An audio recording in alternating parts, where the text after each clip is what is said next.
2011년 진화 동부 강소성의 항구 도시인 연운항에서 790여 기의 백제계 돌박 무덤이 무더기로 발견됐다.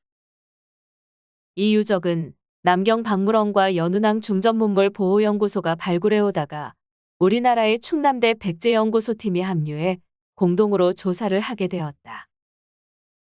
그 결과 790여 기의 무덤들이 백제인의 무덤이란 결론을 내렸다고 한다. 지금도 조사가 완료되지 않았으므로 그 수는 이보다 훨씬 많을 것으로 추정된다. 현지 조사팀의 연구에 따르면 당초 무덤이 약 2천여 기에 달했다고 한다. 무덤들은 대부분 7세기 전반부터 백제가 멸망한 660년 사이에 만들어진 횡열식 석실분으로 파악됐다. 무덤방 안쪽을 오각형으로 다듬고 천장에 평평한 큰 돌판을 덮은 점이 백제의 돌박무덤 형식과 같다는 것이다. 진화의 학계는 이 무덤들이 고구려 백제 멸망 후에 해상무역을 위해 거주했던 제당 신라인들의 무덤이라고 추정했다. 그러나 우리 조사팀은 무덤 주변에서 백제 토기편이 발견됐고 백제 말기의 전형적인 무덤 양식임을 들어 백제인 또는 백제유민들의 무덤이라고 보고 있다. 개인적인 소견으로 이 무덤들은 백제의 대륙 영토와 관련된 유적이라고 생각된다. 연운항의 옛 지명은 해 또는 해주였다. 해주는 청도와 상해의 중간에 있는 천혜의 항구 도시이다. 연운항시. 줄여서 연은 고대에는 구현, 동해의 해주라고 불렸고 중화인민공화국 건국 초기에는 신해련시라고 불렸다. 연운항 지역인 해주는 고대 동부 연해의 중심지였다. 이 무덤들은 백제 서쪽 경계가 월주라는 신당서의 기록을 떠오르게 한다. 백제는 부여의 별종이다.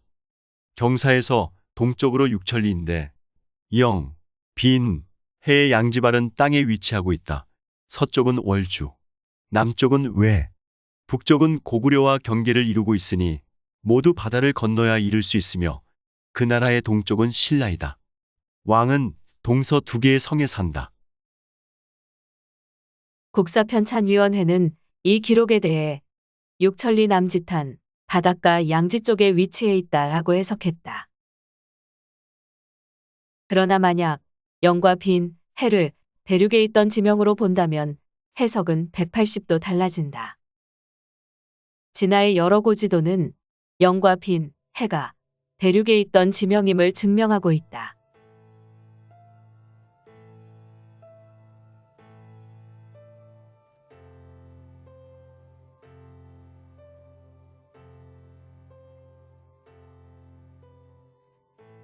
영은 황하 북쪽의 하북성에 있던 고대의 지명이다. 통전 죽음 편에는 수양제가 영주를 하간으로 개명한 것을 전하고 있다. 북이 시기에 하간군이 되었고 북이 효문제가 나누어 영주를 설치하였다. 수나라 초기에 하간군을 폐지하고 영주를 설치하였고 수양제 초기에 주를 폐지하고 다시 하간군을 설치하였다. 비는 산동성의 북부를 말하는 것으로 북쪽은 바레만, 남쪽은 치박시, 서쪽은 제남시와 접한 지역을 일컫는다. 지금의 빈저우시다. 양이라는 지명은 산을 기준으로 하면 따뜻한 햇볕이 드는 남쪽 땅을 의미하고 강을 기준으로 하면 강의 북쪽 땅을 의미한다. 예를 들어 한양은 한강을 기준으로 했을 때 한강의 북쪽에 있는 양지발은 땅이라는 뜻이다. 지도의 기록대로 영, 빈, 해를 지명으로 본다면 하북성, 산동성, 강소성 일대가 백제의 영토였다는 것을 말하는 것이다. 백제의 왕들이 동서로 두 성에 있었다는 것도 대륙 백제와 반도 백제를 말해주고 있다. 영과 빈, 해를 지명으로 보면 백제의 영토로 기록된 남제서의 광양, 청하, 성양, 광릉의 위치가 이해가 된다.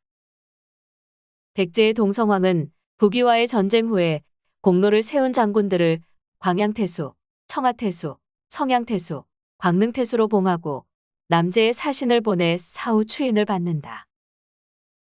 기록에 나오는 지명들의 위치는 지금의 북경, 하북성, 산동성, 강소성 일대이다.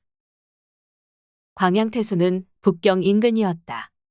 청하태수의 청하군은 하북성 형수시 남쪽 황하 주변의 청하이다.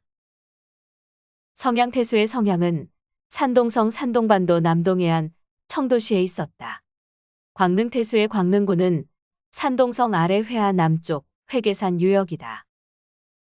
이것은 백제가 대륙의 동해안 지역에 거점을 갖고 있었다는 것을 명확하게 보여준다. 백제 위덕왕이 당시 북제에게 동청주 제군사와 동청주 자사라는 책봉명을 받았는데 청주는 바로 현대 진화의 산동지방이다. 무평 원년에 북제의 후주는 여창을 사지절 시중 거기대 장군 대방군공 백제왕으로 예전과 같이 책봉하였다. 2년에 또 여창을 사지절 도독 동청주 제군사와 동청주 자사로 삼았다.